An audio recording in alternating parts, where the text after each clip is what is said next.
Bismillahirrahmanirrahim. Assalamualaikum warahmatullahi wabarakatuh.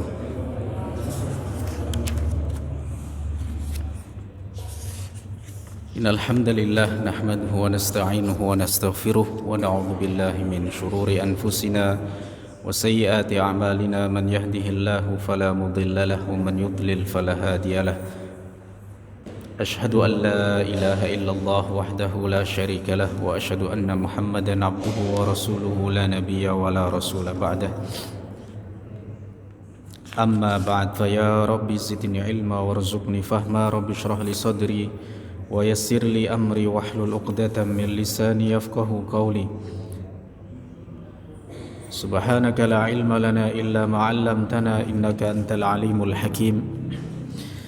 Jamaah kaum muslimin dan muslimat rahimakumullah, kita akan lanjutkan surah Maryam. Terakhir kita sampai pada ayat yang ke-29, di mana sebelumnya kita membahas bahwa Ibunda Maryam binti Imran ini setelah selesai masa nifas beliau, kemudian beliau pulang ke kampungnya membawa bayi Nabi Isa alaihi salam.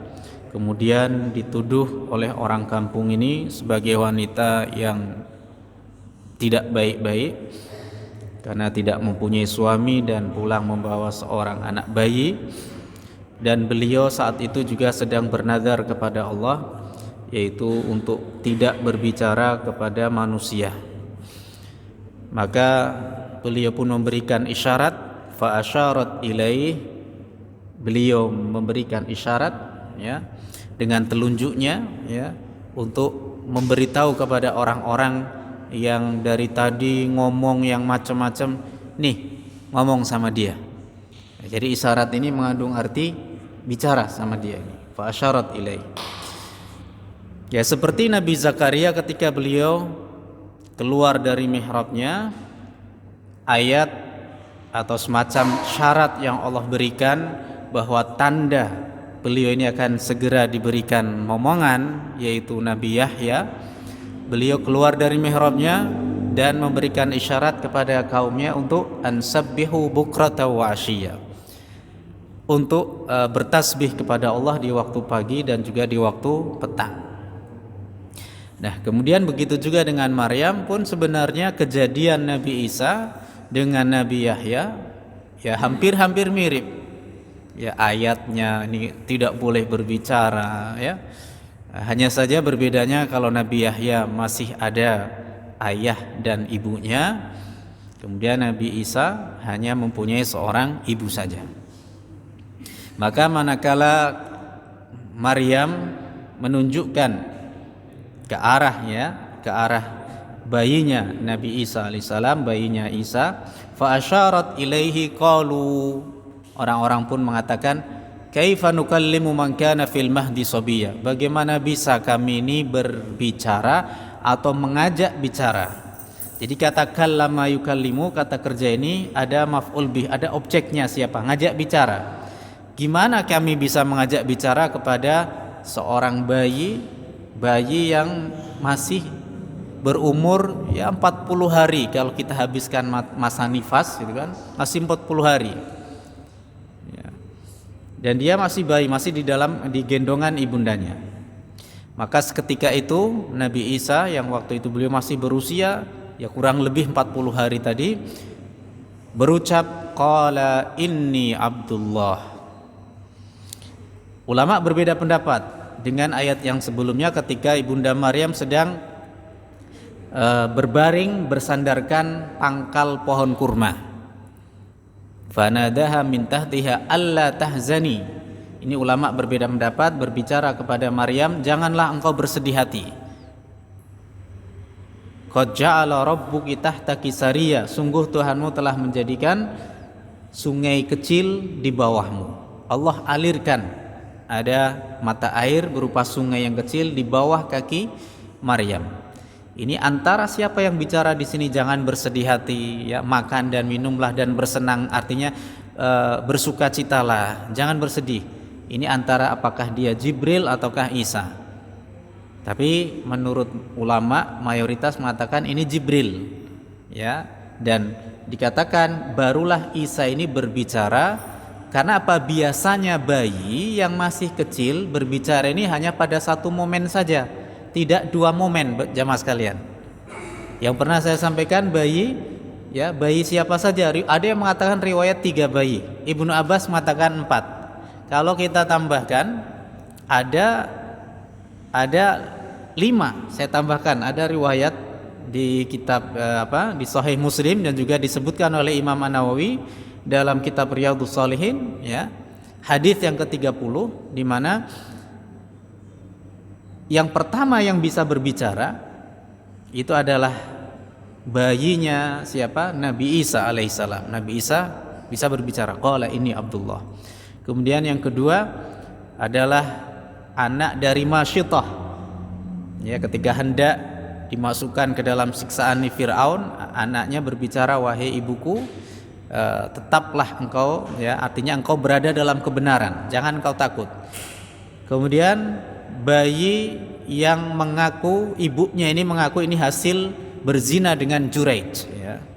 Kemudian yang keempat adalah bayi yang menjadi saksi kejujuran Nabi Yusuf ketika diajak berzina oleh Zulaikha. Dan kita bisa tambahkan riwayat, ya, dari Imam Muslim. Yang kelima adalah bayi Ashabul Ukhdud. Di tafsir surah Al-Buruj ini dulu dikisahkan ada seorang raja yang mempunyai seorang ahli sihir. Kemudian ahli sihir ini sudah menua sehingga dia ingin mewariskan ilmu sihir ini kepada muridnya. Akhirnya dipilihkan, dia request kepada raja tersebut, saya minta anak, ya, bocah yang masih belia untuk mewarisi ilmuku. Maka dipilihlah seorang anak dan akhirnya diangkat menjadi sebagai muridnya. Tetapi Allah berkehendak lain. Ketika setiap kali dia mau berguru sihir kepada gurunya ini, dia bertemu dengan seorang rohib atau pendeta. Akhirnya sebelum dia ke tukang sihir, dia belajar dulu tauhid, belajar dulu tentang tentang akidah, tentang syariat kepada si rohib ini. Sehingga pada akhirnya dia selalu terlambat kepada gurunya tukang sihir.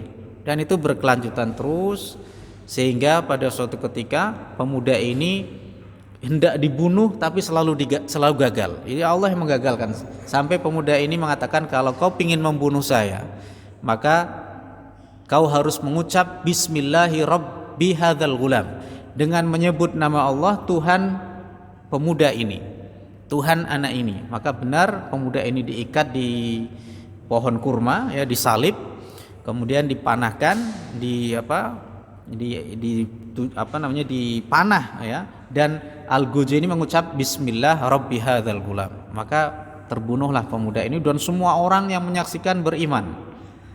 Ya, setelah mereka beriman, rajanya marah-marah, kalian akan kubunuh semuanya. Akhirnya mereka dibunuh dalam sebuah parit yang sangat besar, yang di situ paritnya berisi bara api yang sangat besar. Maka salah satu korbannya ini ada seorang ibu-ibu yang menggendong anaknya yang masih kecil, yang masih bayi, dan mengatakan, ya ummah fasbiri innaki alal haq, wahai ibuku bersabarlah, sesungguhnya engkau di atas kebenaran. Maka kemudian ibunya ini pun jatuh ke mana? Ke parit yang besar ini. Di tafsir surah Al-Buruj, ya, gugusan bintang, qutila ashabul ukhdud, telah dibinasakan ashabul ukhdud, orang-orang yang dibunuh di dalam parit, kubangan parit yang besar yang berisi api besar tadi. Jadi kalau kita tambahkan ini riwayat, ada 5 bayi yang bisa berbicara, dan semuanya itu berbicaranya cuman 1 kali aja, sama once time aja. Dia nggak bicara 2 kali atau 3 kali. Nah, ini riwayat Nabi Isa ketika Maryam ini sedang bersandar di pangkal pohon kurma. Ini ada suara, jangan kau bersedih wahai Maryam, Allah telah menjadikan untukmu sungai kecil, makanlah, minumlah, berbahagialah. Kalau kau bertemu dengan orang, katakan saya sedang bernadar kepada Ar-Rahman untuk tidak berbicara kepada manusia. Maka menurut jumhur ulama, mayoritas ini malaikat Jibril, karena bayi-bayi tadi yang bisa berbicara satu kali, yang bisa berbicara itu hanya berapa kali? Satu kali. Maka kalau seakan-akan ini kalau Nabi Isa berarti bicaranya dua kali, yaitu yang pertama ketika menghibur ibunya ketika sedang hamil, dan yang kedua ketika ditanyai oleh kaumnya. Maka menurut pendapat yang saya pilih juga ini adalah pendapat bahwa Nabi Isa berbicara satu kali saat ketika datang ke kaumnya dan mengatakan qala inni Abdullah. Ini baru beliau mengucap demikian. Jadi sebelumnya adalah suaranya siapa? Malaikat Jibril yang mengatakan jangan bersedih dan seterusnya. Jemaah sekalian rahimakumullah, ketika Maryam ini menunjuk kepada Isa, kepada bayinya, maka seketika itu orang-orang mengatakan bagaimana kami bisa mengajak bicara kepada bocah yang masih dalam gendongan. Maka seketika itu pun Nabi Isa berkata, qala inni Abdullah. Berkata Isa bin Maryam, sesungguhnya aku ini adalah hambanya Allah. Ini bantahan keras bagi orang-orang yang meyakini bahwasanya Nabi Isa ini adalah anaknya Allah, ya kan? Ya, kemudian ini bantahan keras. Kemudian hataniyal kitab, Allah telah memberikan kepadaku Alkitab, maksudnya adalah Injil yang sudah Allah tuliskan dalam Lauh Mahfuz. Nah, ada yang mengatakan Nabi Isa saat bayi itu juga diberikan oleh Allah Injil. Tapi menurut pendapat yang kuat, nanti ketika beliau sudah diangkat menjadi nabi. Jadi itu menggunakan fi'il madhi past tense, tapi sebuah kepastian kelak nanti Allah akan memberikan kepada Nabi Isa, yaitu kitab Injil. Ataniyal kitab, Allah sudah memberikan kepadaku Alkitab, yaitu Injil. Ataniyal kitaba wa ja'alani nabiyya, dan Allah telah menjadikan aku sebagai seorang nabi. Nabi Isa tidak mengatakan wa ja'alani ibnan, enggak. Allah menjadikanku sebagai anak laki-laki, tak ada waladan, enggak. Tapi Allah menjadikanku sebagai seorang nabi. Nabi secara bahasa adalah orang yang mempunyai kabar besar dari Allah untuk menyampaikan risalah ini kepada kaumnya. Nabi dari kata naba, berita besar. Ya, wa ja'alani nabiyya, Allah sudah menjadikanku sebagai seorang nabi padahal beliau masih bayi. Ya. Kemudian beliau melanjutkan wa ja'alani mubarakan, dan Allah menjadikan aku sebagai orang yang selalu diberkahi. Saya adalah orang yang berkah. Ainama kuntu, dimanapun aku berada. Wa ausani bis salati waz zakah, dan Allah berwasiat kepadaku untuk mendirikan salat dan menunaikan zakat. Ma dumtu hayya, selagi saya masih hidup. Jamaah sekalian rahimakumullah. Jadi makna Allah menjadikan aku sebagai orang yang diberkahi adalah dalam sebuah hadis Rasulullah mengatakan ainifa'an linnas, maksudnya menjadi orang yang bermanfaat kepada manusia. Jadi maksud orang yang berkah itu adalah orang yang bermanfaat bagi orang lain. Sebagaimana dalam sebuah hadis Rasulullah bersabda, khairun nas anfa'uhum linnas. Sebaik-baik manusia adalah orang yang paling bermanfaat untuk manusia yang lainnya. Jadi keberadaannya itu dirindukan oleh banyak orang. Dia berkah kemana saja ini, ya, memberikan kebaikan kepada orang lain. Nah, makna dari mubarakan ini ulama banyak sekali penafsiran dari mubarakan ini. Ya.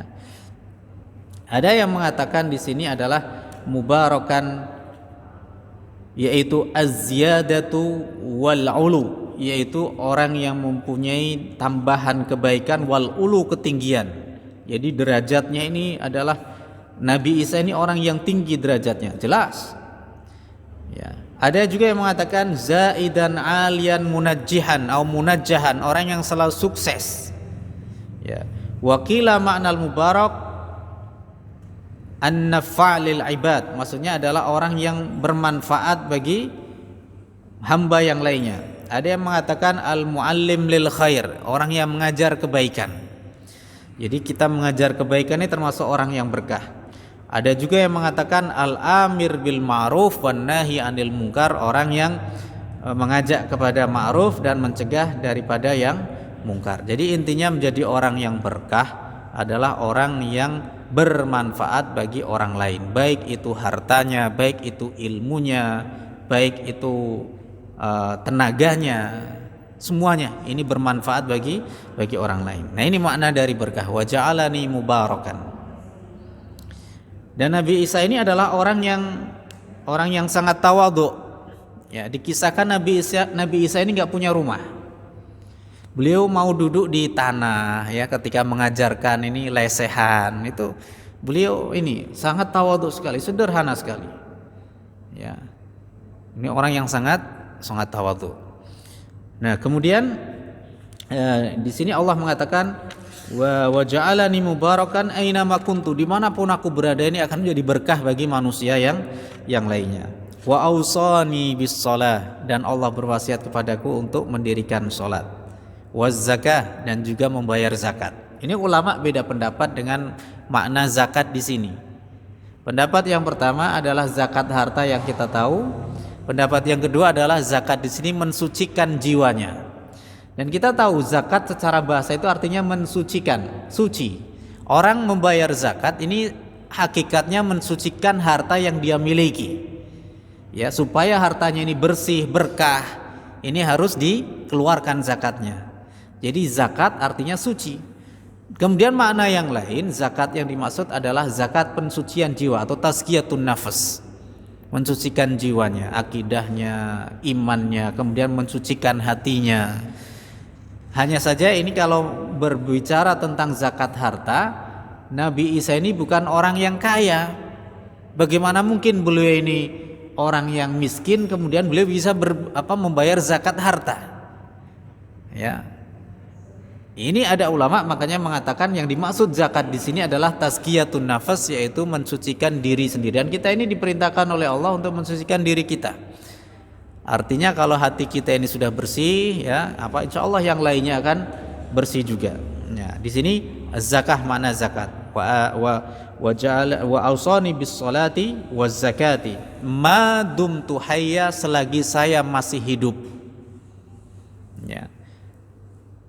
Dan kita tahu bahwasanya Nabi Isa ini masih hidup, ada di langit dan nanti akan diturunkan nanti sebelum hari kiamat. Dan nanti beliau ini juga sempat nanti di akhir zaman ini sempat naik haji, dan beliau mengikuti syariat Nabi kita Muhammad sallallahu alaihi wasallam. Kenapa Nabi Muhammad nabi akhir zaman, penutup para nabi? Beliau berjuang di akhir zaman ini melawan siapa? Dajjal. Dan ada 3 pokok tugas yang diemban oleh Nabi Isa, yaitu apa? Memecahkan salib, menghancurkan salib, membunuh babi, dan membunuh Masihid Dajjal. Nabi Isa diberi julukan Al-Masih, dan Dajjal pun diberi julukan, gelarnya apa? Al-Masih. Apa itu Al-Masih? Al-Masih dari kata siyahah sahayasihu yang artinya berkelana. Jadi Nabi Isa ini suka berkelana, suka berdakwah kemana-mana. Ini Dajjal pun nanti akan berkelana, seluruh bumi ini akan dijelajahinya, kecuali 2 kota yang tidak bisa dimasuki, yaitu Makkah dan Madinah, karena dijaga oleh para malaikat. Jadi Al-Masih ini ada Al-Masih Ad-Dajjal, ini kafir, dan Al-Masih Isa ibnu Maryam adalah Isa bin Maryam atau Yesus dalam bahasa Latinnya. Jadi inilah tugas pokok dari Nabi Isa. Logikanya gimana Bapak Ibu sekalian? Kalau kita logikakan, analogikan zaman sekarang, kita 1 tahun bumi ini, ya, kalau dalam ilmu fisika gitu, astronomi gitu, ini bumi berputar kan sehari semalam 24 jam. Kemudian kalau mengelilingi matahari itu setahunnya itu berapa? 365 hari gitu kan. Ini selesai ini mengitari bumi matahari dalam 1 tahun nih. Coba kita bayangkan peredaran benda-benda langit yang ada di atas sana. Ya, yang jarak waktunya mungkin ini bumi muter kencang, sana muternya relatif lebih lambat, sehingga secara logisnya ini orang ada di bumi ini udah bertahun-tahun dia hidup mungkin di langit seperti itu atas kuasa Allah. Makanya surga itu ada di mana? Ada di langit. 1 harinya di surga sama dengan 1000 tahun di dunia. Mahsyar ini 50.000 tahun. Yang bagi orang menunggu, mengantri untuk dihisap oleh Allah. Ya nanti surga satu hari seperti 1000 tahun di dunia. Ini karena ada surga ada di langit, sehingga perputaran waktunya ini kalau kita logikakan dengan akal kita, maka ini tentu ini berbeda sekali. Apalagi kita berbicara tentang arsy-Nya Allah Subhanahu wa taala. Yang dimana Allah ini Ar-Rahmanu 'alal arsyis tawa. Allah istiwa ya di atas arsy-Nya ini, tentu ini adalah suatu hal yang tidak bisa kita bicarakan seperti apa istiwanya Allah, penguasaan Allah terhadap ini. Yang jelas ini sudah berbeda sama sekali dengan ruang dan waktunya makhluk. Kalau kita berbicara mentanzihkan Allah, mensucikan Allah daripada sifat-sifat makhluk, karena tidak mungkin Allah ini mempunyai sifat yang sama dengan makhluknya. Ini kita berbicara ini bumi perputarannya ini lama seperti itu, di langit karena perputarannya lebih sebentar. Sehingga Nabi Isa di sana beliau ini masih hidup, nanti akan diturunkan oleh Allah Subhanahu wa taala menjelang hari kiamat. Dan pengakuan orang-orang Yahudi mengatakan, atau orang-orang Yahudi dan musuh-musuh Islam, wa qaulihim inna qatalnal masih ibn Maryam Rasulullah. Mereka mengatakan sesungguhnya kami telah membunuh Isa bin Maryam utusan Allah. Wa ma qataluhu wa ma salabuhu walakin syubbiha lahum. Tidaklah mereka ini membunuh Nabi Isa, tidaklah mereka mensalib Nabi Isa, akan tetapi ada seseorang yang diserupakan wajah dan fisiknya seperti Nabi Isa, yaitu Yudas. Ya, Yudas Iskariot. Ya, kalau kita berbicara ini adalah yang dimana adalah murid Nabi Isa yang berkhianat seperti itu. Sehingga itu yang disalib bukanlah siapa? Oleh Nabi Isa. Kita meyakini itu, Islam meyakini itu. Baik. Kemudian wa barram biwalidati wa lam yaj'alni jabbaran syaqiyya. Dan Allah mengutusku, menjadikan aku sebagai orang yang berbakti kepada ibuku. Kenapa Nabi Isa tidak mengatakan kepada kedua orang tuaku atau kepada ayah atau ibuku, tetapi beliau mengatakan wa barram biwalidati. Saya ini bayi yang ngomongnya paling banyak itu Nabi Isa dibandingkan dengan 4 bayi yang sebelumnya ya. Beliau mengatakan qala inni Abdullah ataniyal kitaba wa ja'alani nabiyya wa ja'alani mubarakan aina ma kuntu wa awsani bis salati waz zakati ma dumtu hayya wa barram biwalidati wa lam yaj'alni jabbaran syaqiyya. Ya, ini masih dalam rangkaian untaian kalimat yang disampaikan oleh Nabi Isa alaihissalam. Allah menjadikanku wa barram biwalidati, berbakti kepada ibuku, karena beliau tidak punya ayah. Ya, kepada ibuku siapa? Maryam binti Imran. Walam yaj'alni jabbaran syaqiyya, dan Allah tidak menjadikan aku sebagai orang yang sombong lagi celaka. Jamaah sekalian, kata para ulama di sini, orang yang berbakti kepada orang tua ini pasti relatif dia bukan orang yang sombong dan bukan orang yang congkak. Tetapi kalau dia durhaka, berani dengan orang tua, kalau sama orang tuanya saja dia berani, maka dia menjadi orang yang jabbar syaqi, orang yang sombong lagi celaka. Jangankan menunggu di akhirat, di dunia pun akan diberikan siksanya oleh Allah Subhanahu wa taala, orang yang durhaka kepada kedua orang tuanya. Jadi Nabi Isa ini diperintahkan oleh Allah, dijadikan oleh Allah sebagai orang yang sangat berbakti kepada ibunya. Dan beliau tidak sombong dan tidak celaka. Makanya kebalikannya ayat ini kalau kita ganti, kalau ada orang yang durhaka berarti dia pasti sombong dan dia pasti celaka. Kalau dia berbakti kepada kedua orang tuanya, pasti dia tidak sombong, dia pasti tawadhu, dan dia pasti orang yang beruntung, dia bukan orang yang celaka. Inilah. Jadi inilah maksud daripada wa barram biwalidati wa lam yaj'alni jabbaran syaqiyya. Wassalamu alayya yawma wulidtu wa yawma amutu wa yawma ub'atsu hayya.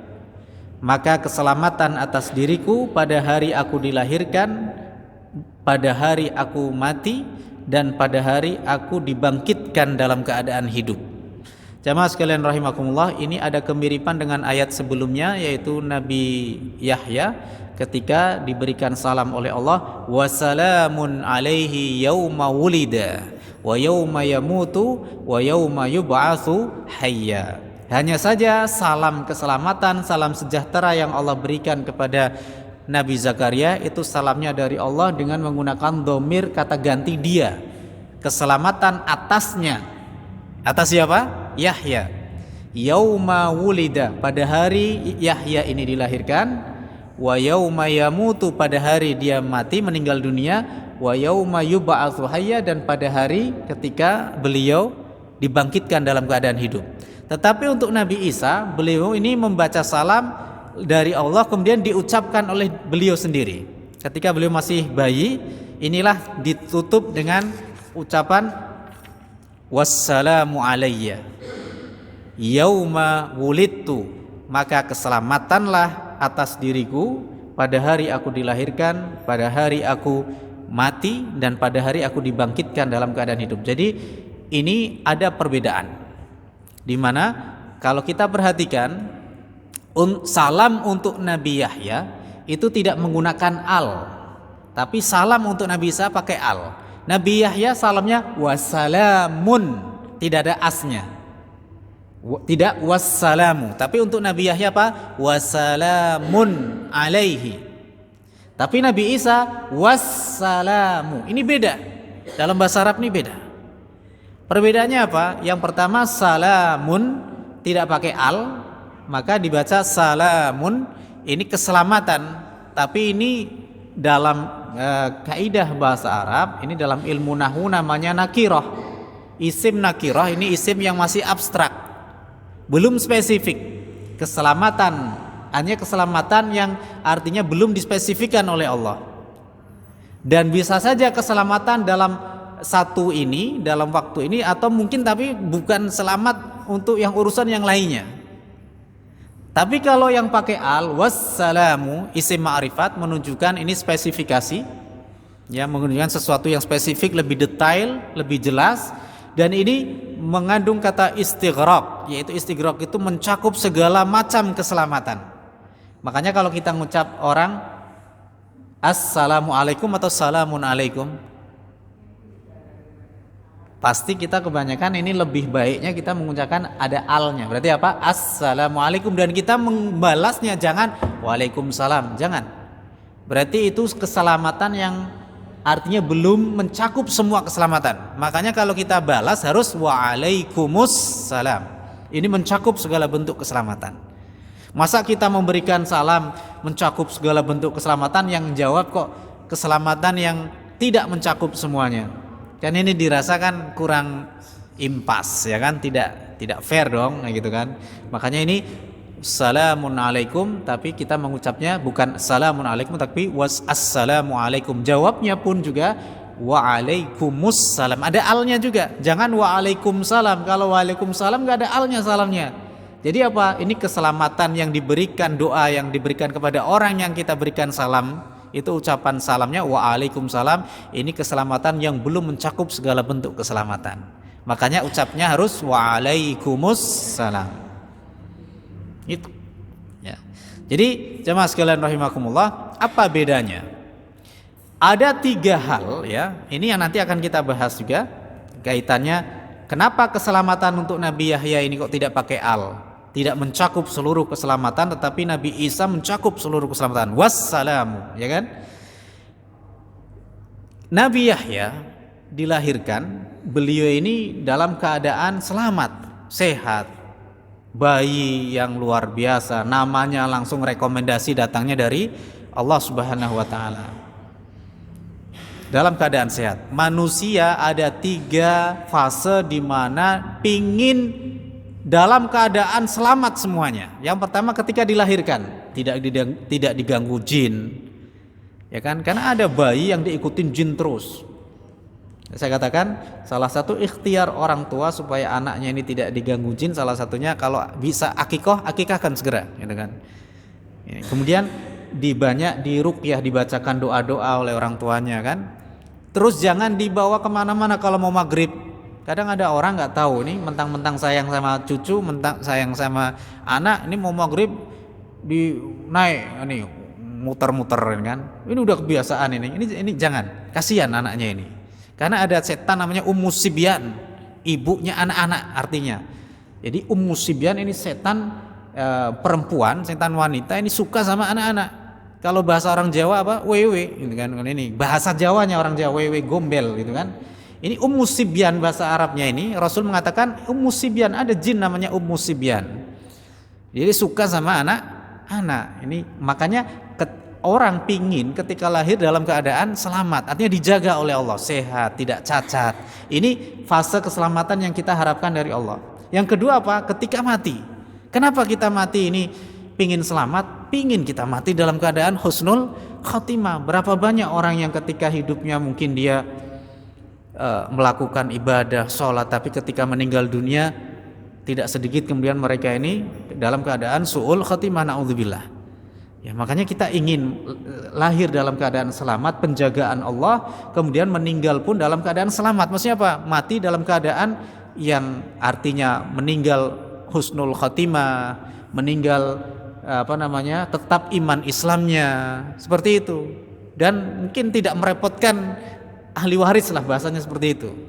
Dan yang terakhir adalah wa yauma yub'atsu hayya, hari di mana dibangkitkan. Kita ada orang nanti di mahsyar itu dibangkitkan dalam keadaan terhina. Ya. Ada yang sempoyongan, ya. Ada yang ada yang pincang, ya, ada yang mukanya nggak ada dagingnya, naudzubillah. Jadi ini sesuai dengan apa amal perbuatannya. Jadi 3 fase ini jamaah sekalian kita mohon sama Allah, lahir dalam keadaan sehat, penjagaan selamat dari Allah. Yang kedua mati dalam keadaan husnul khotimah, selamat juga matinya, dan dibangkitkan dalam keadaan selamat. Inilah 3 fase utama manusia ini. Apalah arti hidup ini kita penuh dengan kemewahan dunia kalau dalam 3 hal ini kita tidak selamat. Makanya keselamatan antara Nabi Yahya dengan Nabi Isa ini berbeda. Ya, berbeda. Kalau Nabi Isa ini mencakup semua keselamatan, berbeda dengan Nabi Yahya ini menggunakan isim nakirah yang secara etimologis bahasanya ini tidak kurang mencakup. Kenapa? Salah satu penyebabnya ini karena Nabi Yahya ini meninggal dalam keadaan dipenggal kepalanya. Ya, tapi bukan berarti ini Nabi Yahya terhina dalam keadaan meninggalnya, tetapi beliau syahid, seorang nabi, ya kan? Karena ada berbagai versi mengatakan ada seorang wanita yang cinta kepada Nabi Yahya, tapi Nabi Yahya tidak suka dengan wanita tersebut. Kemudian wanita ini dilamar oleh seorang penguasa raja, kemudian minta maharnya, ketika kau boleh meminangku, tapi aku minta maharnya kepalanya Yahya. Kemudian Nabi Yahya pun dipenggal kepalanya, kemudian menikahlah wanita tersebut. Nabi Zakaria pun meninggal dalam keadaan terbunuh. Ya, kenapa? Ini menjadi kebiasaan Bani Israel. Mereka ini suka mendustakan Nabi yang mereka anggap tidak selera, dan mereka suka membunuh Nabi. Wa qatlahumul anbiya, ya, bighairi haq. Jadi mereka wa yaqtulunan nabiyyina bighairi haq. Mereka suka membunuh Nabi dengan jalan yang tidak hak. Ya, jadi kalau zaman sekarang ini ada ustadz dipersekusi, ustadz ini jangankan ustadz, Nabi aja sampai dibunuh oleh kaum Bani Israel ini, ya kan? Makanya ngeri Bapak Ibu sekalian seperti itu ya. Jadi ini berbicara Nabi ini orang pilihan Allah, pun juga ada banyak yang dibunuh oleh Bani Israel. Rasulullah pun pingin dibunuh. Berapa kali Rasulullah pingin dibunuh oleh orang-orang Yahudi? Ya kan, berkali-kali, tapi Allah jaga.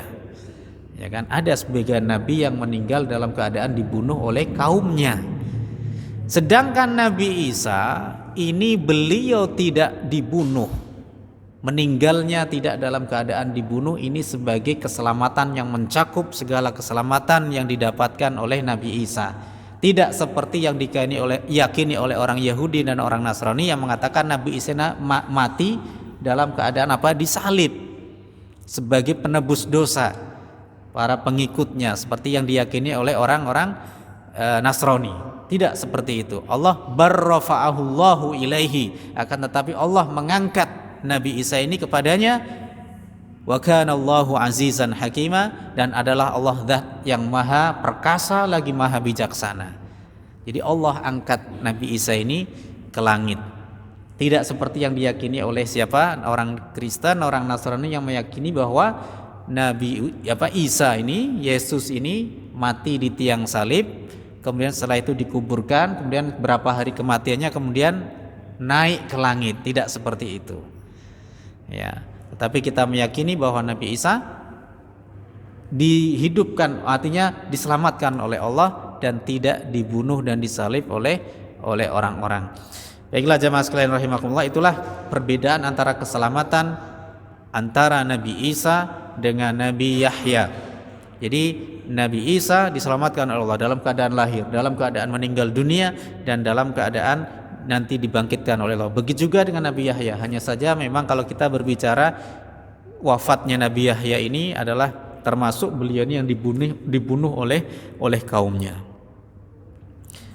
Ayat yang ke-33 ini yaitu wassalamu alayya yauma wulidtu wa yauma amutu wa yauma ub'atsu hayya, ini sering dijadikan sebagai dalil orang-orang yang mengatakan mengucap selamat hari Natal ini boleh. Ya, ini ada orang berdalil ini. Nabi Isa saja mengatakan keselamatan atas diriku pada hari aku dilahirkan.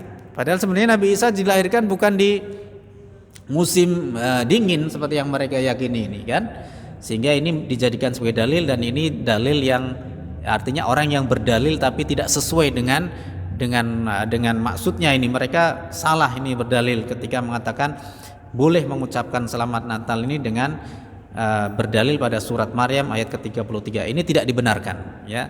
Karena kalau seandainya ini seperti yang diyakini oleh orang-orang Kristen, keselamatan untuk Nabi Isa pada hari dilahirkan, tetapi kenapa ketika meninggal dunia Nabi Isa ini dihukum oleh kaumnya? Nabi Isa ini kemudian disiksa, kemudian Nabi Isa ini kemudian disalib, kemudian terbunuh di tiang salib. Bagaimana ini tidak sinkron dengan ayat ini? Kenapa? Keselamatan ini mencakup ketika beliau lahir, ketika beliau meninggal dunia, dan ketika beliau nanti dibangkitkan dalam keadaan hidup. Tapi kalau umpamanya ini dijadikan dalil, ini enggak sinkron. Kenapa? Memberikan ucapan selamat pada kelahiran Nabi Isa, tetapi di sini ayat ini mengatakan pada hari kematiannya beliau. Tetapi orang-orang Kristen meyakini Nabi Isa mati di tiang salib, dan ini tidak sinkron dengan konteks ayat ini secara keseluruhan, sehingga tidak dibenarkan orang berdalil boleh mengucapkan selamat Natal dengan surat Maryam ayat ke-33.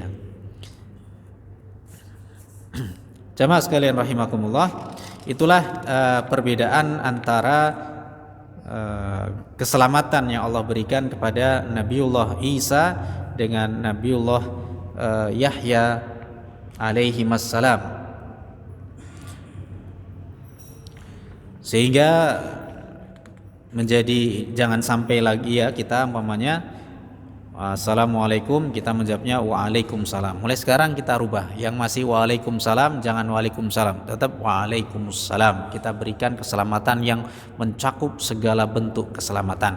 Bahkan lebih baiknya kita tambahi wa idza huyyitum bitahiyyatin fahayyu bi ahsana minha aw rudduha. Apabila kalian diberikan salam hormat yaitu Assalamualaikum, fahayyu bi ahsana minha, maka jawablah dengan tahiyat salam yang lebih baik dari yang mengucapkan Assalamualaikum, maka balaslah dengan Waalaikumsalam warahmatullah. Kalau diucapkan Assalamualaikum warahmatullah, ucapkan Waalaikumsalam warahmatullahi wabarakatuh. Jadi aurudduha, atau dibalas dengan yang sama. Jadi minimal kita balasnya sama, Assalamualaikum, Waalaikumsalam, minimal. Masa dikasih salam Assalamualaikum jawabnya lebih rendah, Waalaikumsalam, ini berarti lebih rendah. Padahal perintahnya Allah adalah membalas yang lebih baik atau sama, sepadan. Assalamualaikum, Waalaikumsalam. Jadi kalau kita menjawabnya Waalaikumsalam, berarti ini salamnya levelnya ini masih di bawah. Jadi jangan kita setelah ini kita tidak ada lagi ya assalamualaikum menjawabnya waalaikumsalam, tapi waalaikumsalam lebih baik dipunjuli ya kan, dilebihkan waalaikumsalam dan seterusnya. Baik, jamaah sekalian rahimakumullah, mudah-mudahan bermanfaat. Subhanakallahumma bihamdika asyhadu an la ilaha illa anta astaghfiruka wa atubu ilaik. Assalamualaikum warahmatullahi wabarakatuh.